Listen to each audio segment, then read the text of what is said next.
ఆడికి కాలు కట్ చేసుకున్నా కూడా ఆమె అసలు కృంగిపోకుండా మనం ఏదైనా పోయిందంటే చనిపోయి డిప్రెషన్లోకి వెళ్ళిపోయి అసలు నేను ఎట్లా బతికితే ఏం చేయాలనే విధంగా ఉంటారు కదా.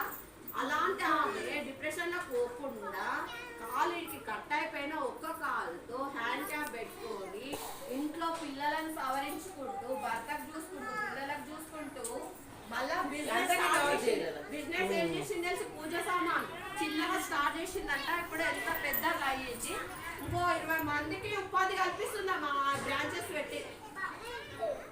మొత్తం ఎంత స్ఫూర్తి అంటే మన నార్మల్ చేయడానికి ముందుకు వస్తారా అని ఏం చేయలేరు. అలా హ్యాండిక్యాప్ ఉండి కూడా ఆమె భయపడకుండా స్పోర్ట్స్గా బిజినెస్ స్టార్ట్ చేసిన పూజ సామాన్ కొంచెం చిన్నగా స్టార్ట్ చేసిన అండి. నేను చిన్నగా అందరూ అప్రిషియేట్ చేసిరు. ఈటీవీలో అయితే మంచిగా అనిపించింది తెలుసా. మొగుడు కూడా మోరల్ సపోర్ట్ ఇచ్చినాడు. ఇంకొక ఆమె నేను